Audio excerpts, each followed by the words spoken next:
Chambers of the Occult may contain content that might not be suitable for all listeners. Listener discretion is advised.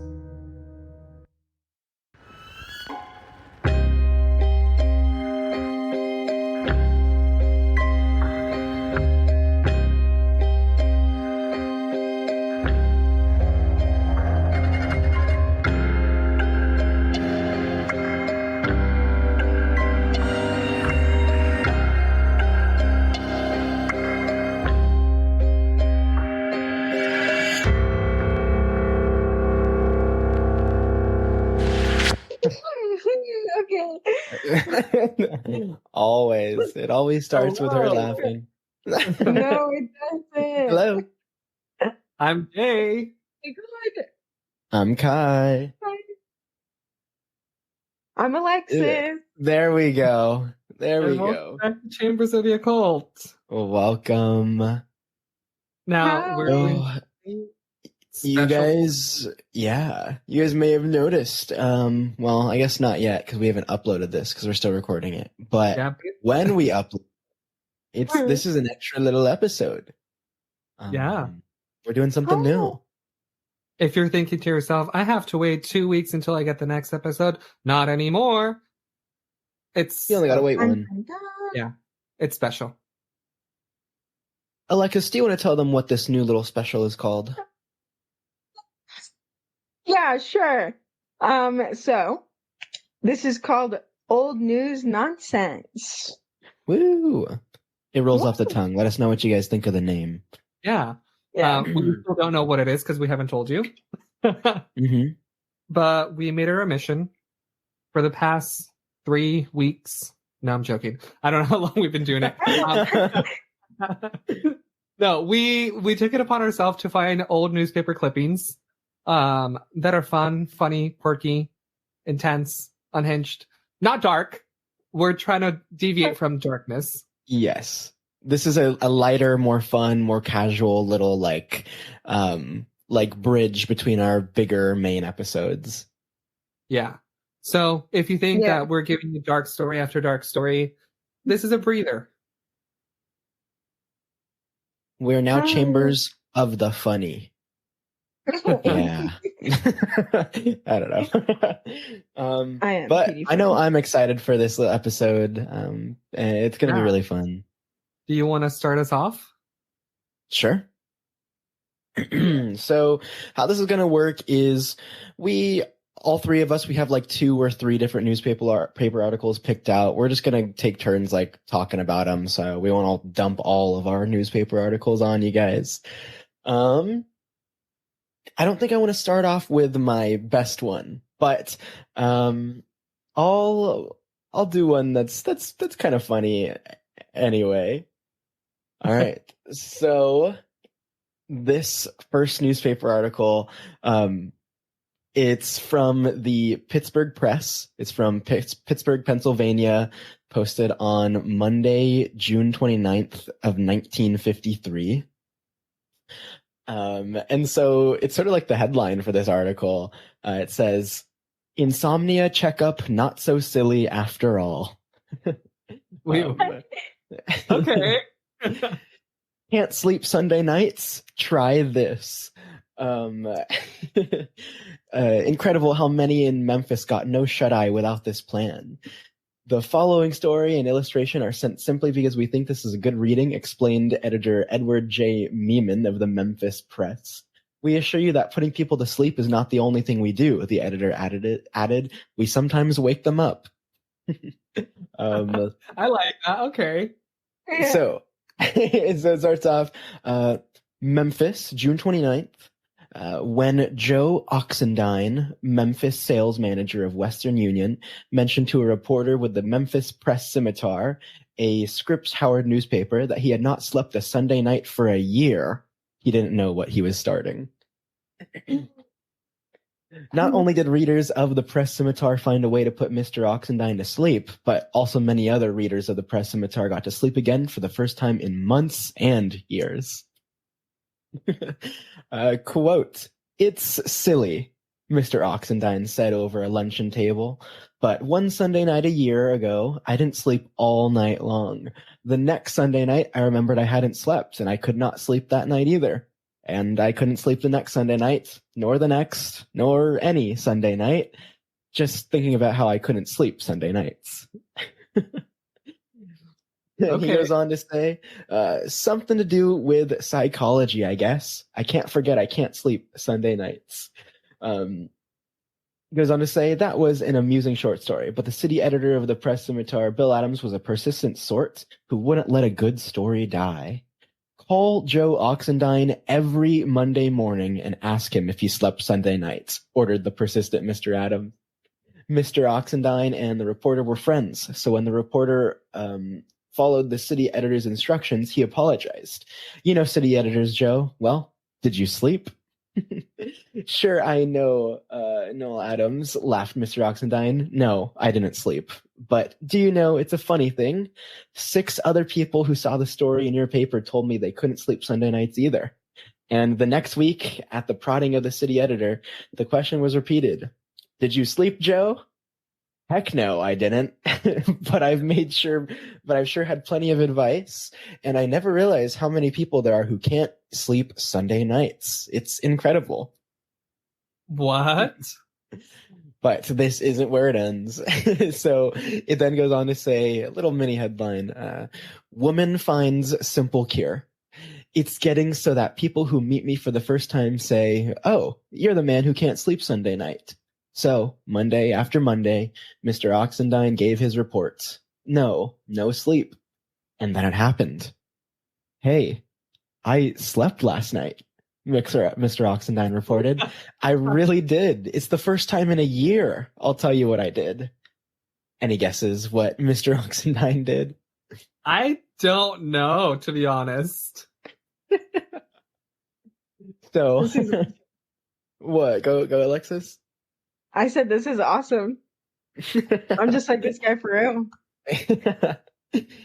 So it says, it goes on to say, a lady who works for a restaurant chain asked me, and this part's kind of faded, it's hard to read, asked me what if I ate supper Sunday nights.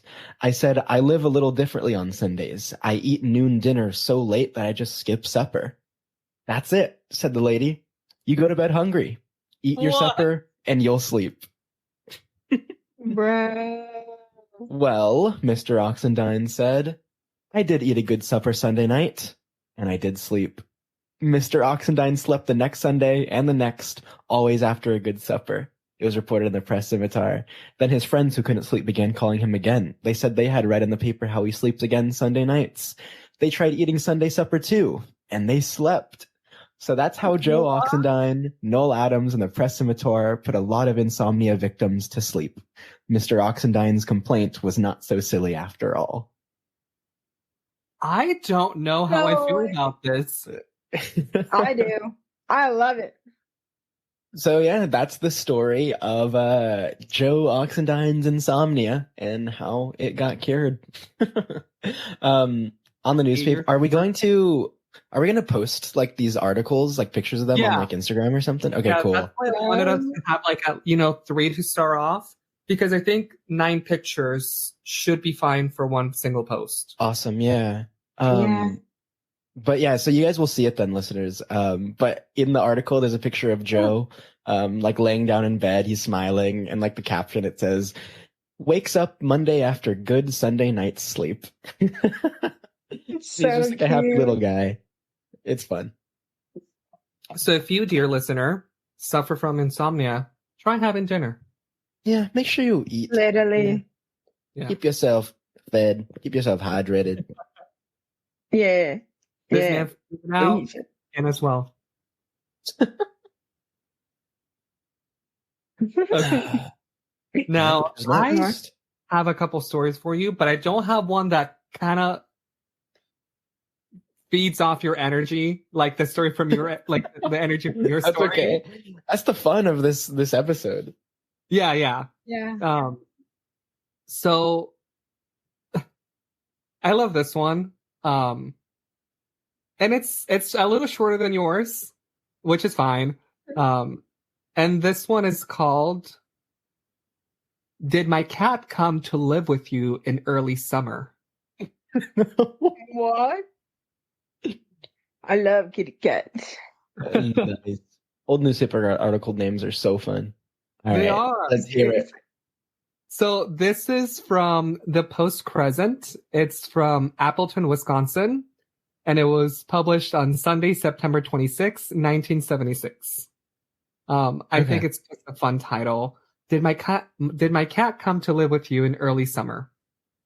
And then it gives you the description of the cat. Black with white on throat, female, 13 years old, but looks younger. Aww. Answers to Kitty, or when in the mood, to Grendel. What? When in the mood? Yes. Yeah.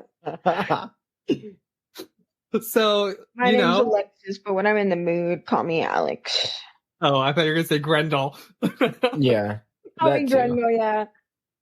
And then it says, despite arrangements to live at home in her customary comfort during my long absence, Grendel left in June. Incredibly vast reward for returning her to her home of 13 years. And then it has the phone number. What? So, yeah. Did my cat come to live with you in early summer?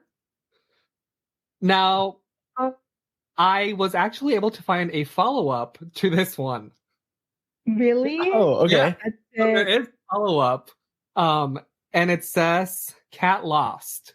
Female, black with white throat.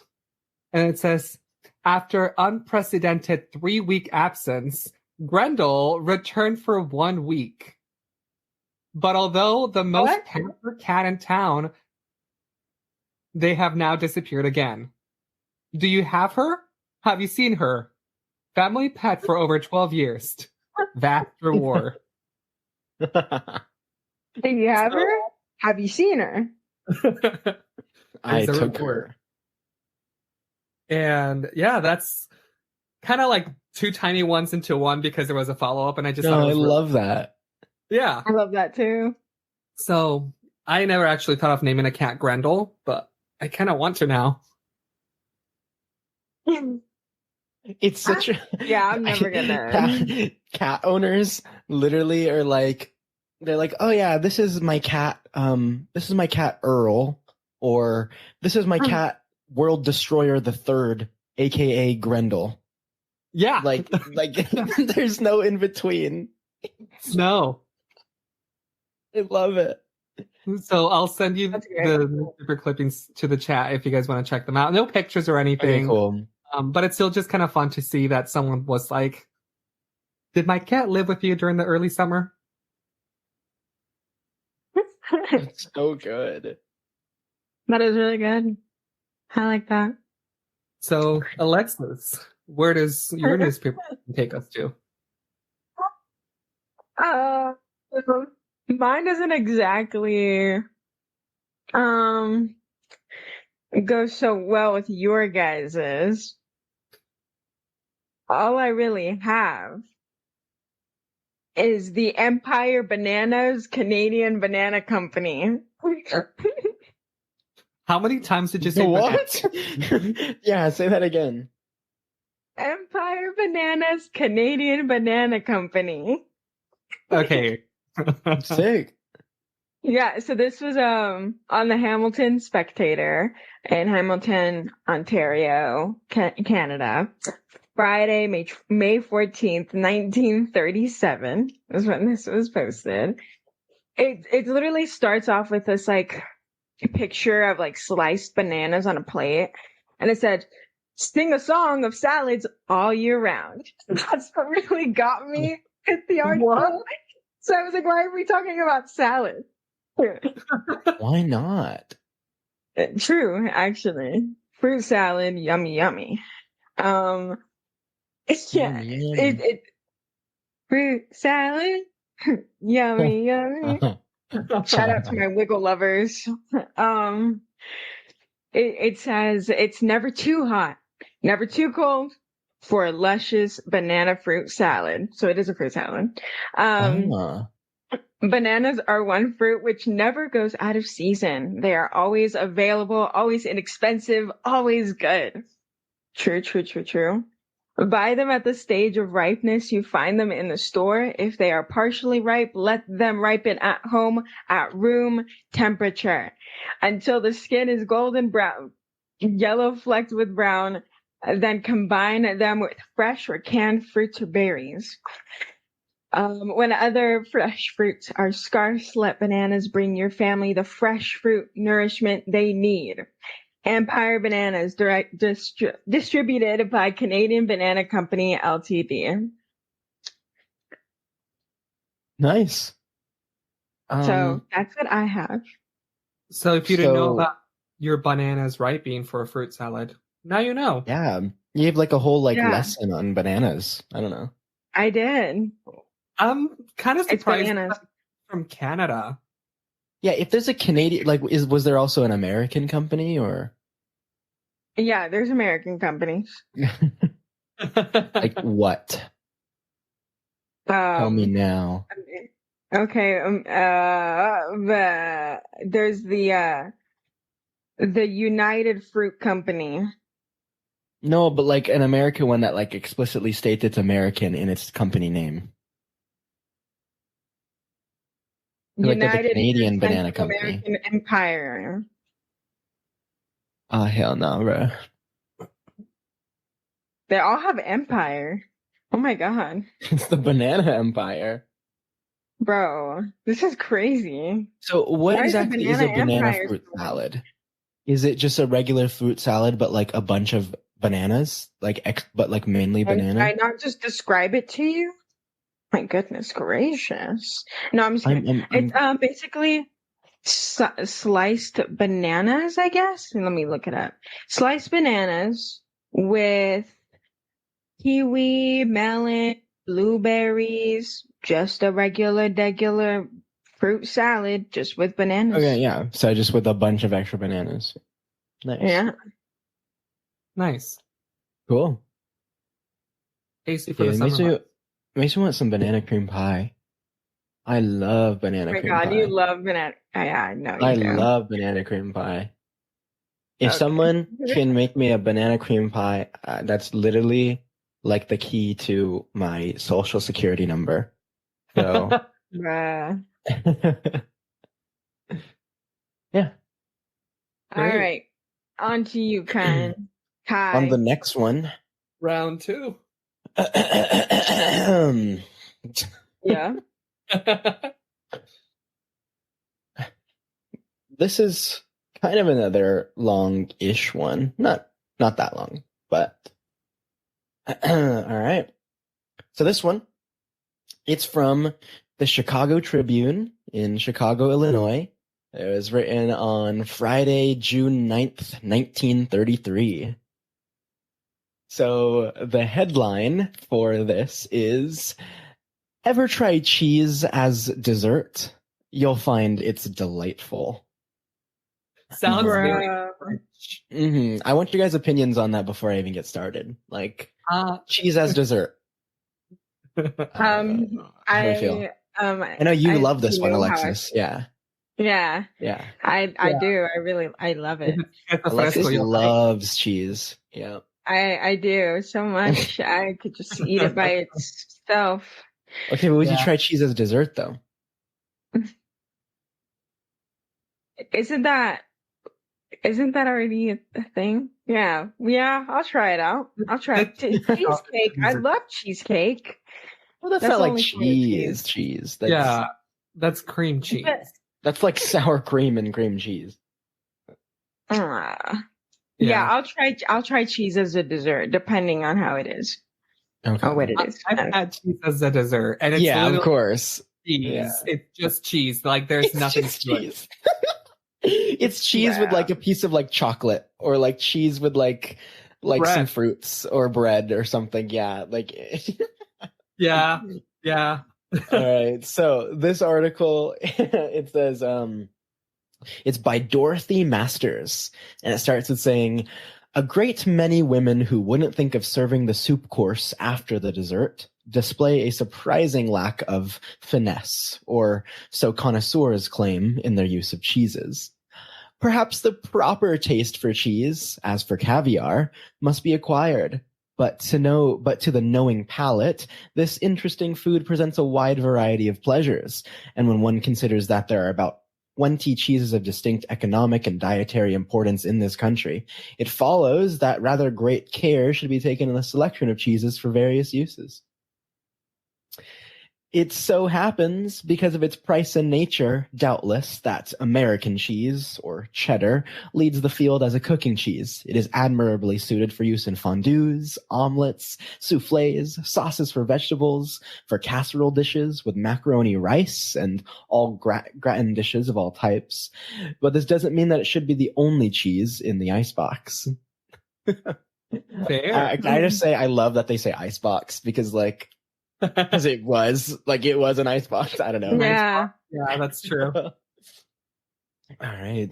So it continues. It says, for instance, particularly neglected by Americans is that delightful delicacy of cheese as a dessert.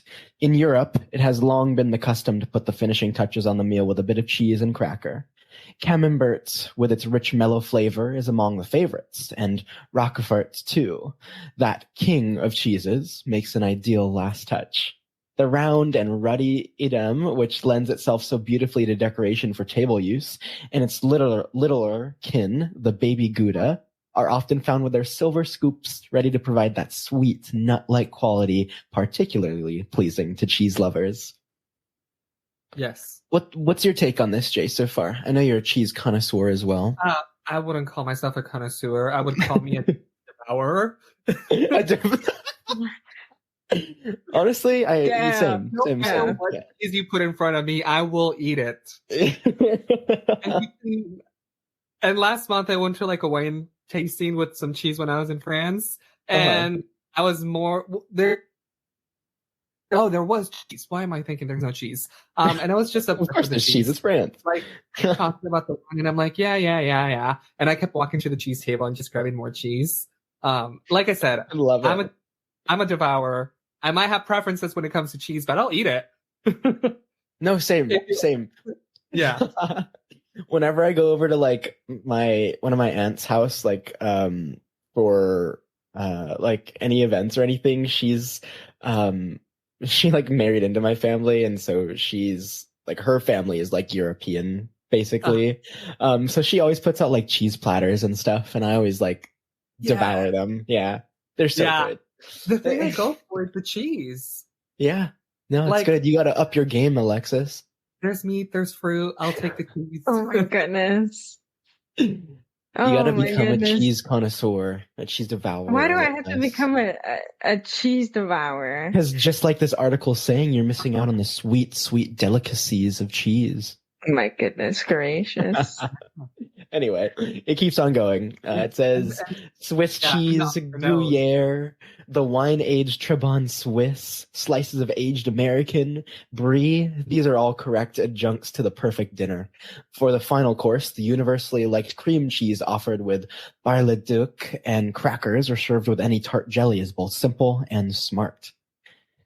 Limburger with beer. Limburger properly belongs with the following stein. The buffet supper as its forte, and it forms an ideal complement to the hearty luncheon. Along with Swiss thoroughly aged American and the sharper Old English types, it goes with beer as naturally as the foam collar. For use in sandwiches, any cheese which pleases the individual palate is suitable.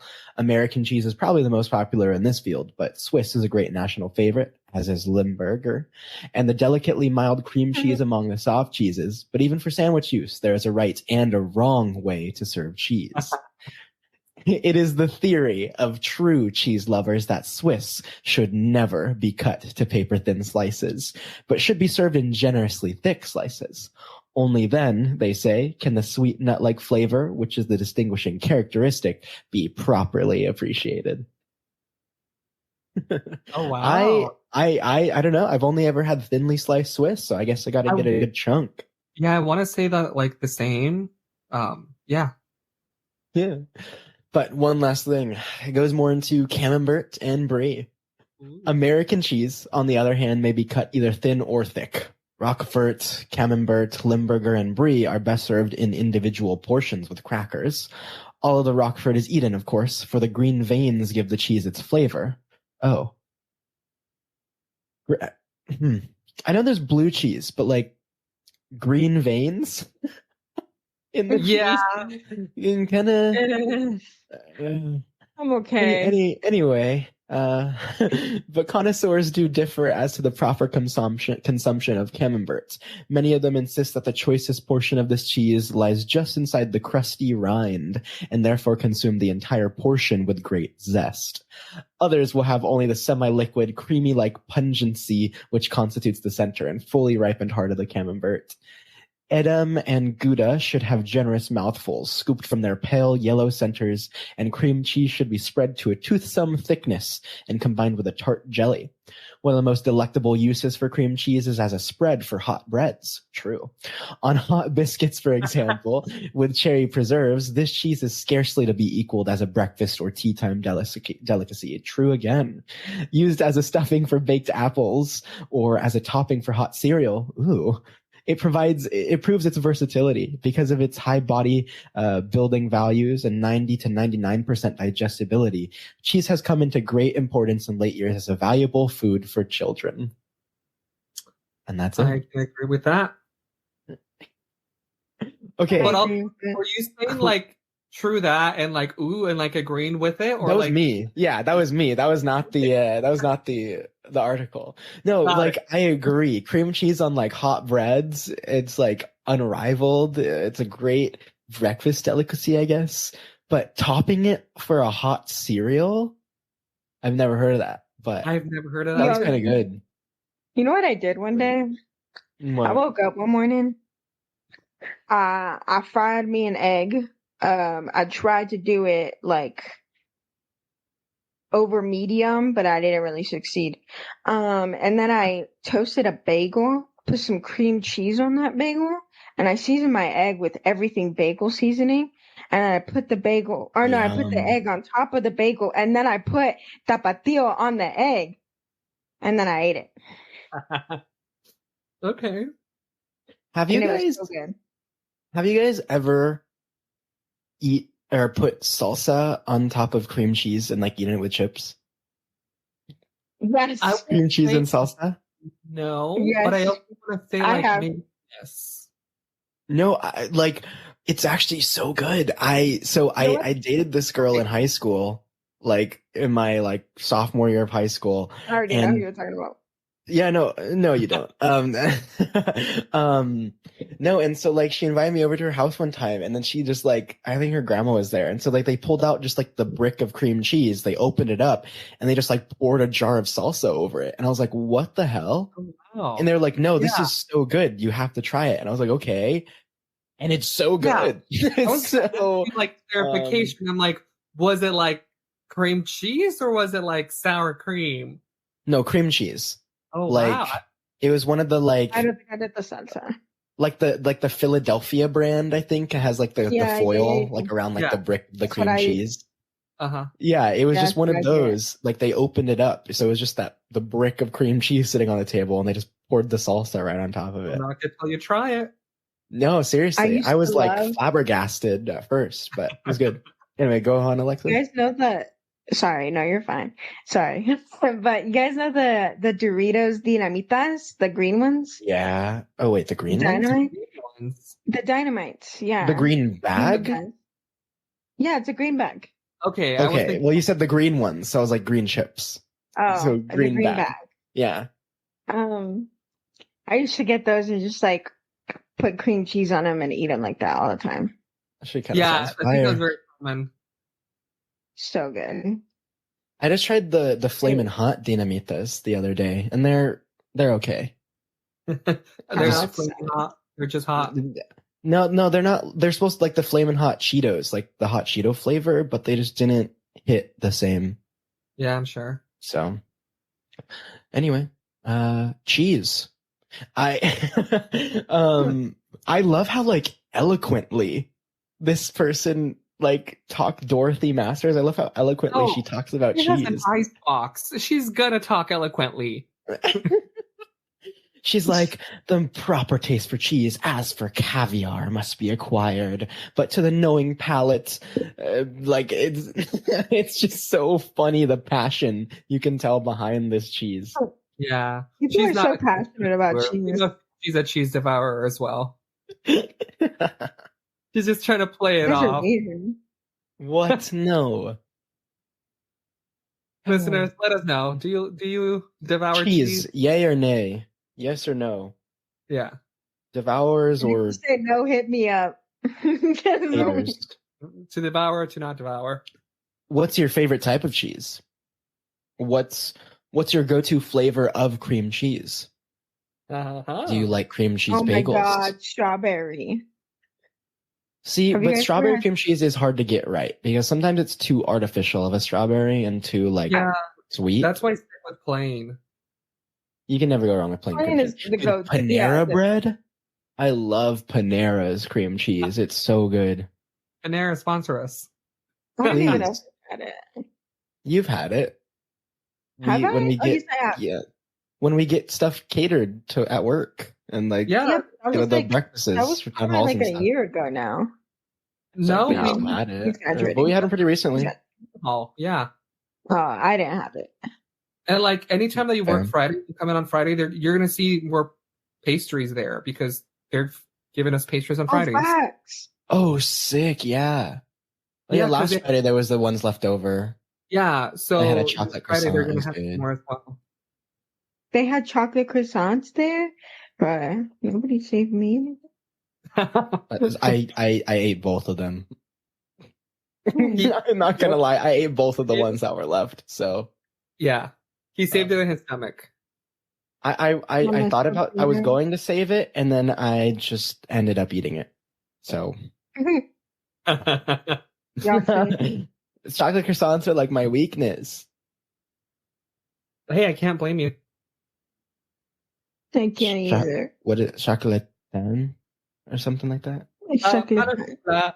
South of France. I'm gonna fuck it up on the podcast, but it's either chocolatine or chocolatan. Okay, no, that was good. That was good. No, I mean I should know which one it is, but it's one of those. Okay. One of the other ones. It's yeah. Anyway.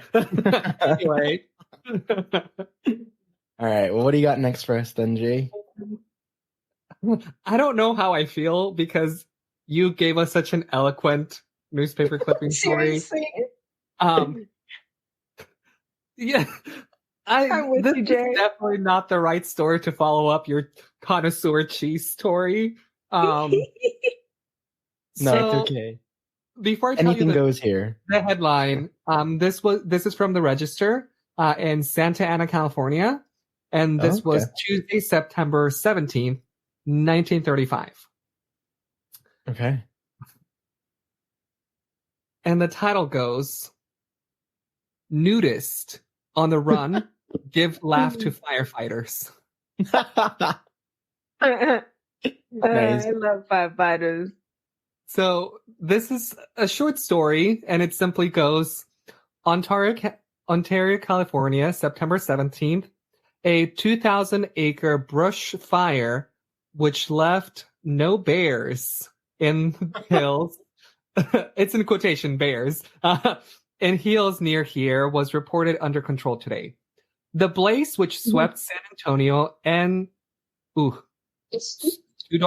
Studard Canyon, 25 miles east of Los Angeles, chased more than 100 nudists from their Sylvan sports Oh my god. in the Arcadia, sustained camp, and burned up most of their clothes in passing.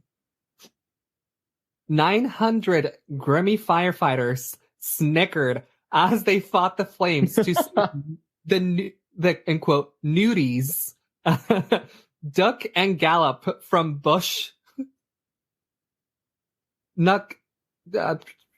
Oh no, I lost my spot. It's okay. Find it. Dude, chasing 100 nudists is crazy. Yeah, during a fire. From bush to tree, And then here we have a look at the firefighters. It was a right hilarious fire, reported a forest ranger. I can't remember when the boys have had so much fun. You should have seen them fellers running around without any pants on. Goodness gracious. And then it says, frantic calls by the nudists who were first to report the fire brought sketchy costumes from nearby towns. Some were evacuated in automobiles, and some in various stages of undress made it out on foot. And then here we have another quote from the people that were there helping. None of them were burned up anyways. Commended an unimaginative ranger. But if remarks of some of the nudists were quoted accurately by the firefighters, he didn't know half of it. Fire trenches and portable hose units were used in checking the blaze. Fighters were being relieved today, but were held in, what's this word? Old newspaper. Concentrate. Oh, wait. Firefighters were being relieved today, but were held in concentration camps against a fresh outbreak. With the wind fallen, however, rangers were confident the flames could be held in check. And there you go. That is such a random occurrence. Yeah, 1935, 100 nudists were running around in a fire. Did they set the fire? Were they there when the fire happened? Was it a coincidence? Like either accident or wildfire? And So they were questions. The nudists were like, "Hey, there's a fire." Oh my god! Yeah. Anything else we should hear? I'm naked. I'm sorry. Yeah, we're nudists, and there's a fire. Come help. I support it. So I was laughing really hard at one point. You were, yeah. Yeah, I was laughing like really hard. I accidentally like muted my mic a bunch of times because of it. I don't know if that was accidentally. Because of reasons. No, you're good. You're good. Yeah. So that is what quirky little newspaper I have for you. I love nudists. Thank you for giving us that wonderful story. Running in the wild. Yeah. To a nude beach. Cats.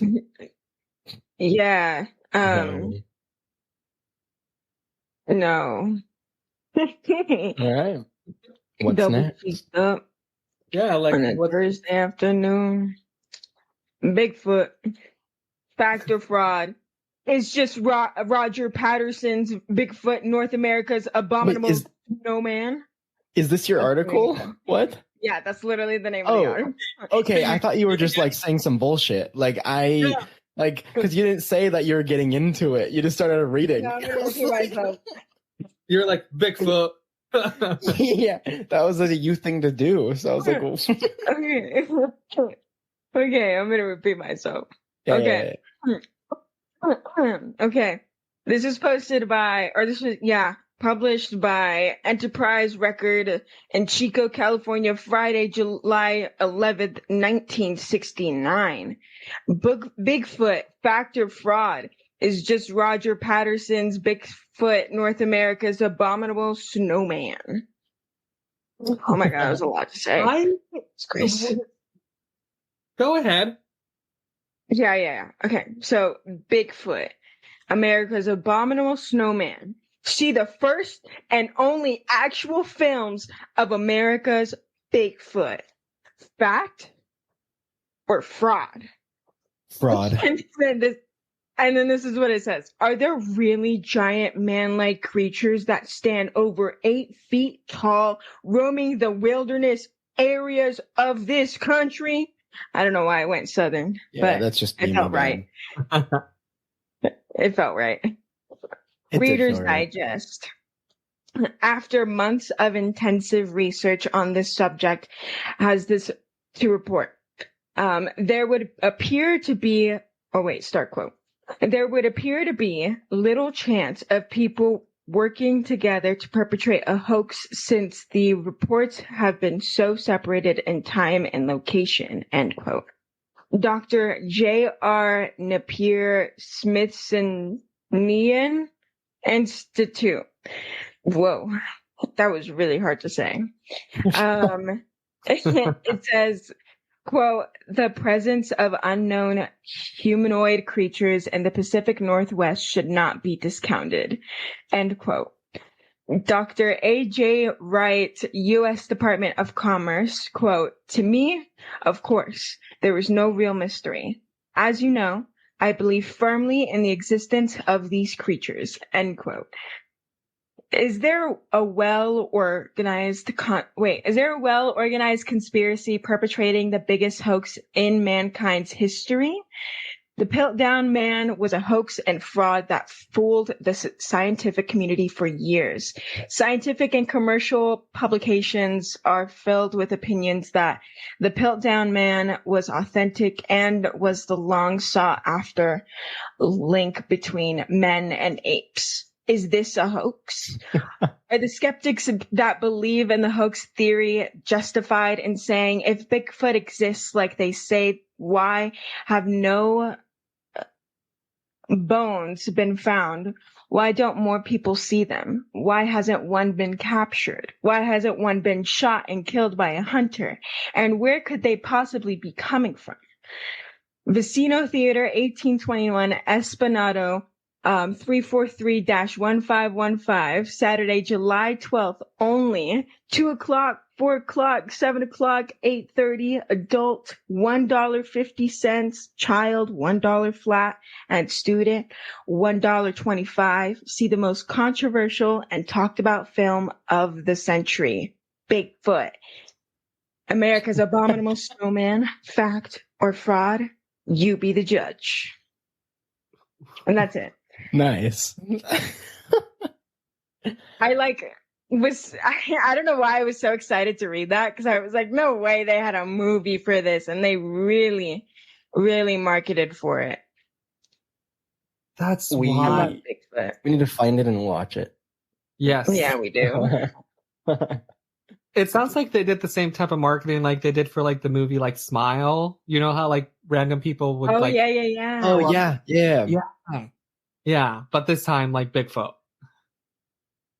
I always I think love like Bigfoot. Bigfoot stories and stuff, they're always so goofy because They it's are. like, come on, like Bigfoot conspiracy theorists are like some of the funniest people because it's like, it's not like a serious like conspiracy theory.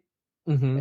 And like, there's not like super concrete evidence. So people are just like, Bigfoot, this big giant man animal is running around It's a out foot. there. Yeah, it's crazy. Anyway, we should go to the Bigfoot Museum. We should. We really should. Yeah. I've been yeah. meaning to go for a long go. time now. Okay, so. we need to plan it out then. We I need don't to even know plan what's it. there, but Have you guys seen Oh. iCarly? Yes. Have you guys seen the episode about Bigfoot on iCarly? I don't I'm remember. sure I have, but I don't think I remember it.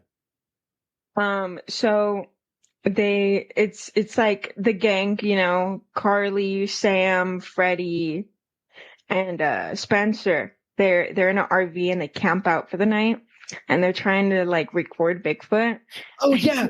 Okay, I remember it now. Yes. Yeah. And they're in their big like tin metal camper, and then like it's at night, and like the camera gets like destroyed or whatever, and Yeah. yeah, okay. They just unlocked were that like- memory. Like looking for Bigfoot, and then this dude that wrote like a book about Bigfoot dressed up in a Bigfoot suit, and he was basically just messing with them all night, and then when they were like away from where the RV was, they went back to check for the RV, and then it just shows a clip of Bigfoot driving away. And I What? thought it was funny. Yeah. Okay. So, we probably shouldn't go in a car that's too big for No, we Bigfoot. shall.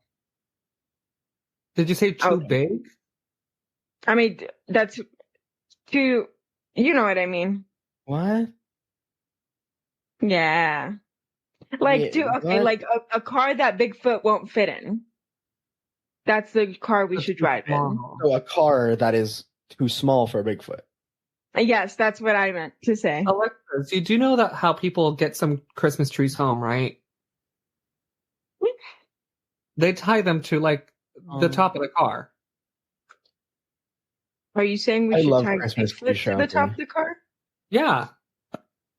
Oh, smart. I mean, I feel like he would probably manage to like flip over the car. He would. So I don't know if that's He's the big. best idea. Yeah, Alexis, Um, maybe just leave him alone. I think Bro's just chilling. Like, has Bigfoot ever done anything wrong, or is it just like people making him out to be a No. monster? Not that I'm aware of, to be honest. Like all the big No. like stories and things like that, they're like sightings, not like Yeah. people Yeah. at home Like- or like came downtown and like went in a dumpster type of thing. I think Like, it's do all you just really think?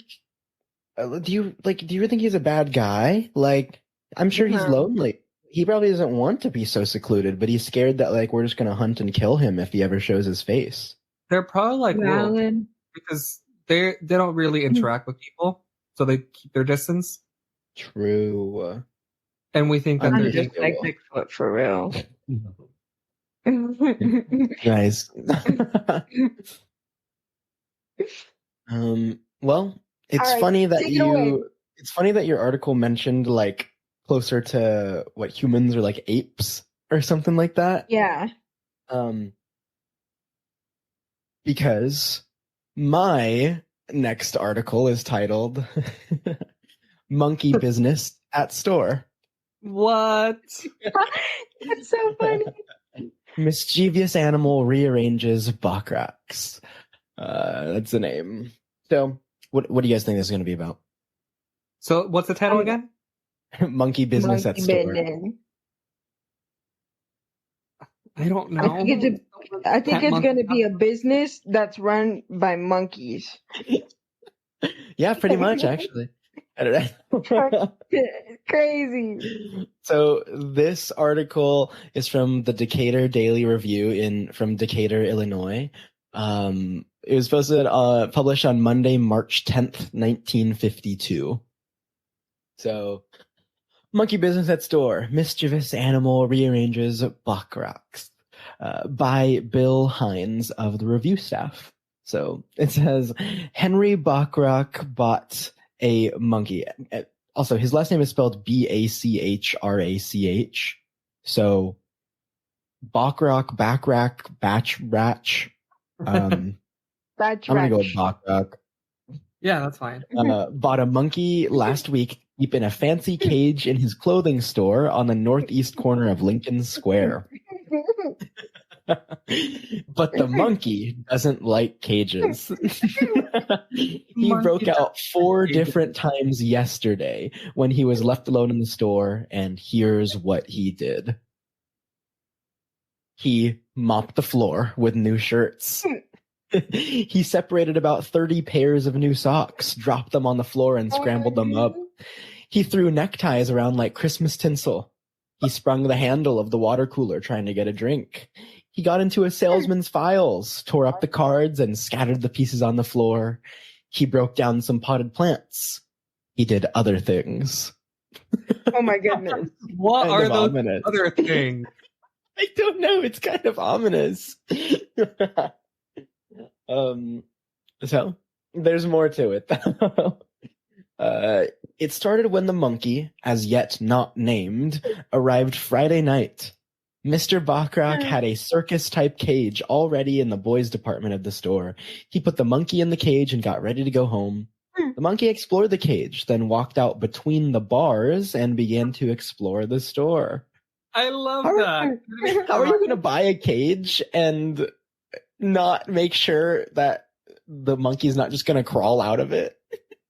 Oh, literally. Clearly, it's their first rodeo. Definitely. So Mr. Bachrock fixed the cage for the night with a lining of cardboard. Saturday, Mr. Bachrock lined the cage with chicken wire to make it monkey tight. The monkey behaved all right Saturday, evidently amused by watching the people in the store. Then Bob Whitson, a store employee, went to the store yesterday about 9 a.m. to feed the monkey. When he got inside, he saw a shirt torn from a mannequin. He caught the monkey, returned it to the cage, and fed it. While he was putting the food away, the monkey got out again. You know what? I'm proud of this monkey. Me too. I'm like, you go.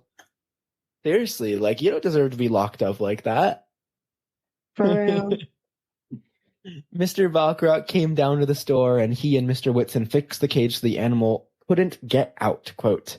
Then they left.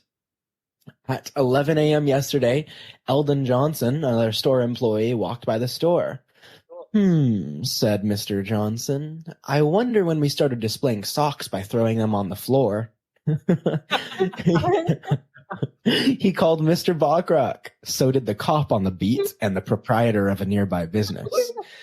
The monkey was returned to the cage and the cage was fixed so, quote, he get out. Then at 4 p.m. yesterday, Mr. Whitson went down to the store to feed the monkey again.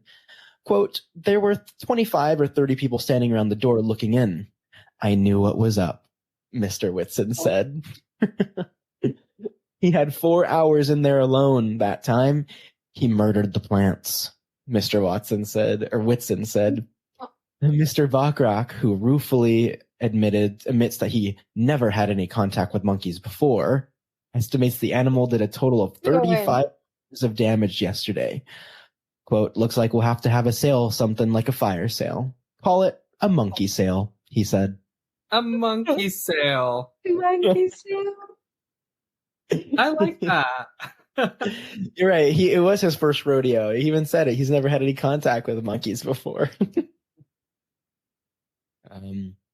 I love monkeys. I think the make it monkey tight is so funny. I read just like the first few lines of this article, of this clip, and I was like, oh, this is perfect. Like, this is so good. No, seriously. That's awesome. Yeah. And then this, the article actually does have a picture of the monkey, and the caption, it says, Bachrock's guest. So I'll send it. Thank you. Welcome. Such a cute monkey. I love this monkey. I did picture one of those tiny little ones like the night at the museum. I want a monkey. I was like, only one of those type of monkeys would be able to walk between bars. No, yeah. Dude, it's so funny. At first I was like imagining like a gorilla monkey. Like, you know what I'm saying? Like a monkey. Nah, it's just a monkey. I would have just destroyed everything. Yeah. I love this monkey. I want it. Get one. I'm gonna get a monkey. Yeah, but don't put it in a cage. You know, they don't like cages. Nah, I'm gonna get a monkey and I'm gonna name him Jorge. Alejandro. Not Grendel? Nah, I'm gonna name him Jorge. Your name Horacio? Stop. You would. Oh my goodness. I haven't heard that name in forever. That's a lie. But you dream about him. I love that name. I love Josh Hutcherson even more. Okay. Beep, censor. No, Josh Hutcherson. I'll tell him on you guys. Oh my god. Bill what? I'm gonna tell Josh Hutcherson. I don't know if that's like a threat or like a reward. I mean, kind of both. I don't really know what he would do. But... Yeah. It's like you would tweet at him and he would just dismiss it.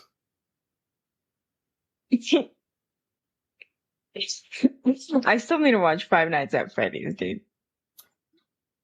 Oh, same. Just for him. And Beck. Fair.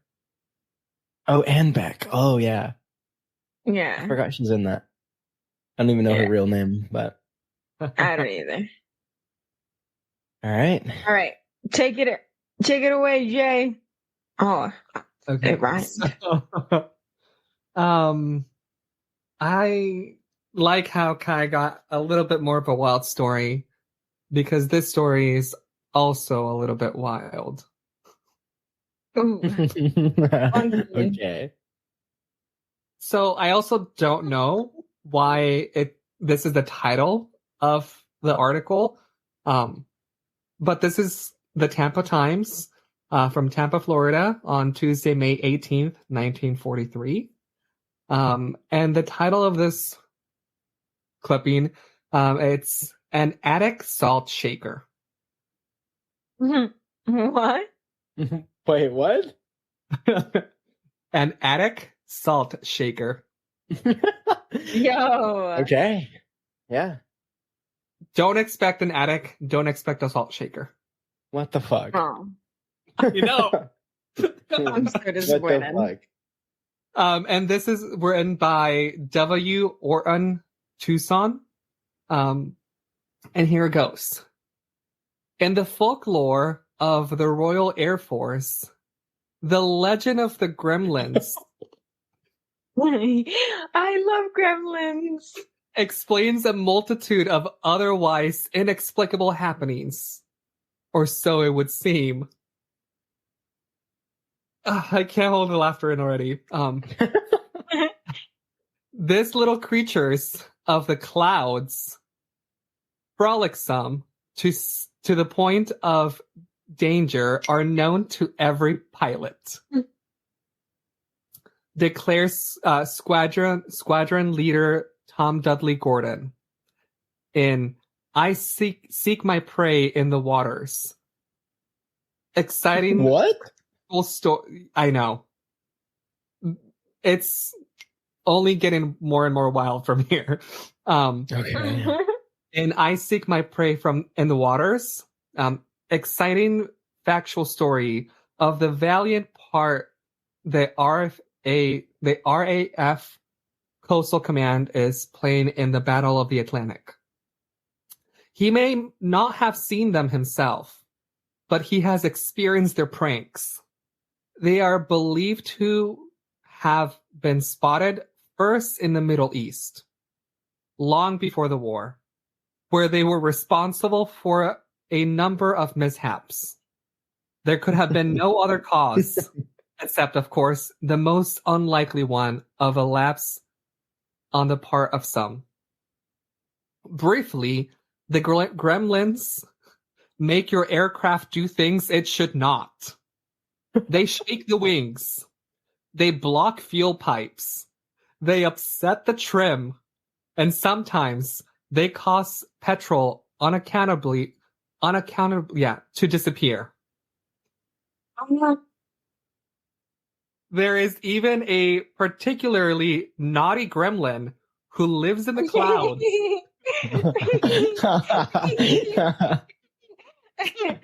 and jumps into the aircraft when visibility is very bad. As the pilot officer flies almost blind, the gremlin skips on the shoulder and whisper in its ear, "You silly fathead, you're upside down." Oh my god. Of course, the pilot isn't, but it unnerves him and it makes him jumpy. What? Take a breather, because I need one as well. Can you send this article? Yes, I'm gonna send all of them all to you. Okay. It's just, it may have been some such experience as the following, which gave rise to the legend of the gremlins, to think squadron leader Tom Dudley Gordon. Electrical storms provide one of the most spectacular phenomena of bad weather flying.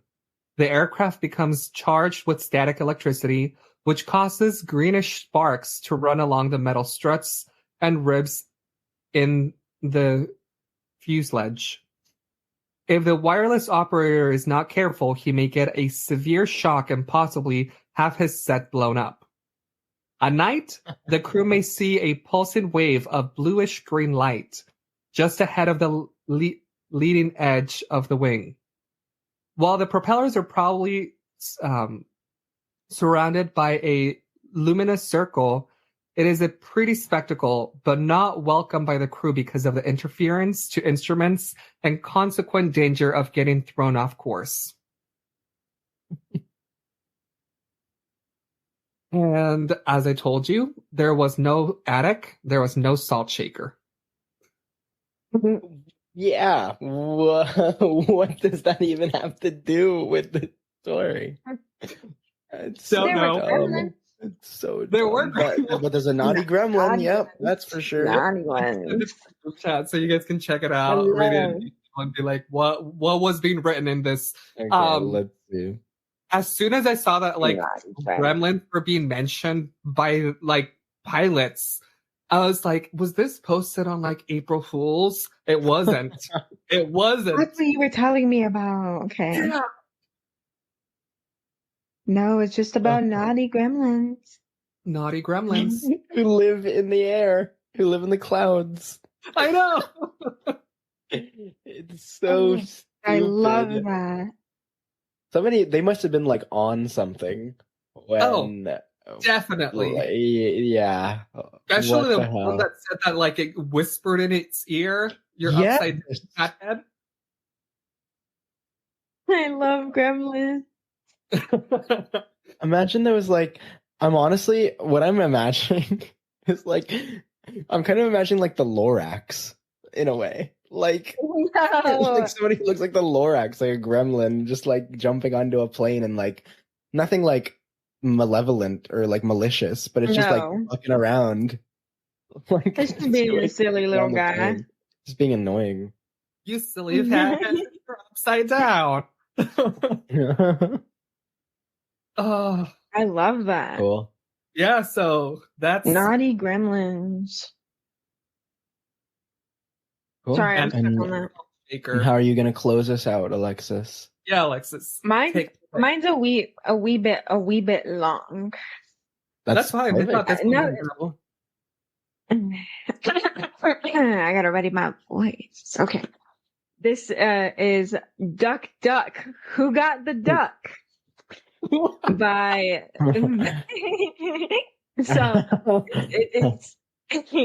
it's by it has two T's and an E at the end. It's by the Butt Daily Post in Butt, Montana. Saturday, October 26, 1901 was when this was published, which is crazy to me. I don't know. But the headline is Duck Duck, Who Got the Duck?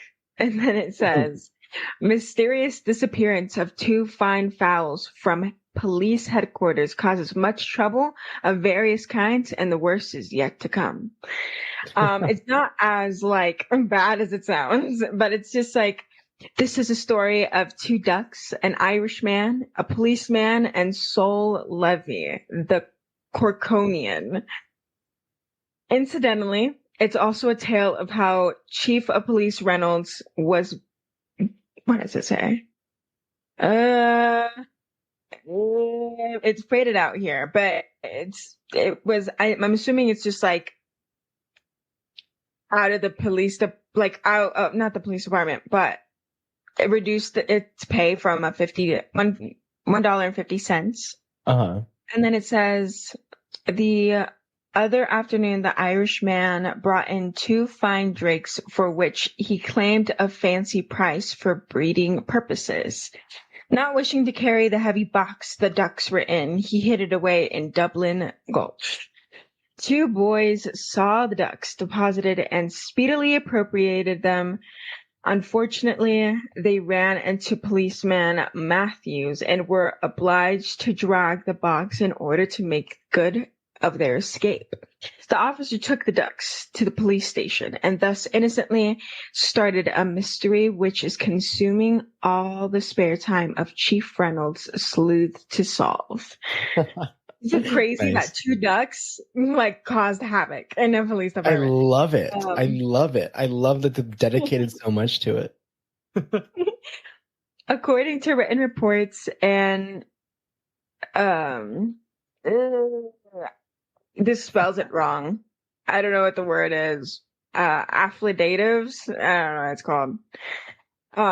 In the possession of Chief Reynolds, the duck were placed in charge of city jailer Sol Levy at 3:00 in the afternoon. At 5:00 the same day, the ducks had disappeared. Officers greatly excited. For 3 days, there was so much excitement about the police station. The owner appeared and wanted his ducks. The Corkonian jailer was responsible for the property but couldn't produce it. In despair, he went to Chief Reynolds and demanded an investigation. The chief began a still hunt, assisted by his right bower, Detective Murphy. While the investigation was going on, several internecine wars were startled in the police station. The jailer was accused of swiping the ducks himself. He in turn accused Captain Everett. Quote, "I found feathers in the captain's hair," end quote, declared the jailer. During all the wrangling, the owner kept putting in an hourly appearance to demand the return of his ducks. At last, Chief Reynolds came to the rescue and paid the man $1.50 for the drakes. Then he gave notice that he would hold jailer Levy responsible for the amount. This caused more trouble. Yesterday, Chief Reynolds declared he had a clue. Quote, "We have done work on this case that is worthy of Sherlock Holmes," end quote. Declared. Wow. I believe it. Yeah. Quote, "Murphy and I actually discovered that the ducks were missing at 5:00 in the evening. Feathers are traced. Then we traced the feathers. We found duck feathers back of a certain restaurant down the street. Murphy, who is an expert on ducks, declared the feathers came from the drakes because they were curly. Then we learned that Fire Chief Pete Sanger, Street Commissioner McLaughlin, and 2 others ate duck at the restaurant on a certain day. No. Quote, "Now you can draw your own conclusions. We are positive we found the guilty parties, though we haven't yet secured evidence sufficient to convict. Maybe we'll get a full confession about next bell ringing time," end quote. Just now, I lost it. Just now, the chief is out $1.50 and Sol Levy Corkonian is expecting garnishment proceedings. And that's where it ends. We never know what happens to those ducks. Man, justice for the ducks. Seriously, man. You have to Duck, find a duck, follow-up who got to the take a duck? look. You gotta find the What was that, follow-up Jay? to this. Oh, the follow-up to this? I know, I do have to find the follow-up to this. I tried finding one, but all it shows me is Al Capone articles for some reason. Yeah. And I don't think Al Capone has anything to do with ducks. No, yeah, definitely. Unless he ate them, but Unless. yeah. Cool. Which I think that was a good story to end this. It was fun. Yeah. Yeah? Okay, Yeah. good. Okay, good. I had a lot of pressure lying on me. No, thank you. At least you don't have the pressure to find what happened to the ducks. So. I know. I'm so sad. I don't know what happened to those ducks, but Poor I little hope guys. those ducks get justice. I hope they did I hope find over justice. 100 years later they found justice. I hope that they did. Me too, me too, me too. I always wanted a duck All when I right. was little. Have you guys seen that? Oh wait, I sorry. wanted ducks I wanted ducks so bad when I was younger. But continue. Really? I don't know Yeah. if you guys watched Zoe 101 like that. I think it was Zoe I 101. watched it. I Or it wasn't might have been. up to every episode. There was like one episode in there where one of the girls had like a pet duck. And I was like, now I kind of want What? to. No, Yeah. I don't remember that. Yeah. Well, now you got to watch Zoe 101. For those of you I who will. watch Zoe 101 listeners, you know what I'm talking about. Maybe. What's that Hopefully. one show where they all turn to mermaids? Are you talking about H2O Just Add Water or Yeah, Mako? yeah. Different shows. Or I what? love H2O. There's Mako Mermaids too. No, But it's H2O is the H2O. one that It's everyone H2O, knows. yeah. Yeah. I don't know why, like, that reminded me of H2O, but yeah. I love H2O Just Add Water. 'Cause Ain't I'm fun. no ordinary girl. I'm from the deep. No one's gonna sing it. Okay. No. No, I mean, I don't know it that much. Yeah. Well, the Sorry. listeners might. They might. Yeah. They'll sing along They'll with me. sing it on their own. Alrighty. Awesome. Well, let us know what you guys thought. We are hoping to do Yeah. these like in between our big main episodes, so expect another one in 2 weeks from now. Yeah, Yeah. hit that subscribe button. Drop As a like always. down below. As always, if you have any suggestions, if you have any like quirky newspaper articles you want us to read, send them Leave a in. We'll definitely comment. take a look Yeah. at them. If you happen to find like a fun one, send it our way. Yeah. Or like And then even it if there's just like other like random topics you just want us to like talk about and like joke and have fun talking a little bit about, like I think these episodes would be a great opportunity to do that. So let us know as well. Yeah. Yeah. You send us one random weird word. We'll look it up on the newspaper clippings that we do. We should And start like a question of the week or something like that. Ooh. And it could be Yeah. like anything. It could be something like more serious or more like fun or silly. I don't know. Yeah. Really in depth or just really dumb. Yeah, I Yeah. like that. I support it. I'm Cool. okay with that. Yeah. So start writing in some questions. I don't know. Well, thank you for tuning in. Alrighty. Thanks. Thank Hope you you. enjoyed. Have a great rest of your Day. whatever time it is. Yeah. Yeah. Yeah, what they All right. said. Have a good. Sleep well, eat supper, don't have insomnia. Yeah. What they said. Mm-hmm. Yeah. Bye-bye. Yeah, what they said. See you.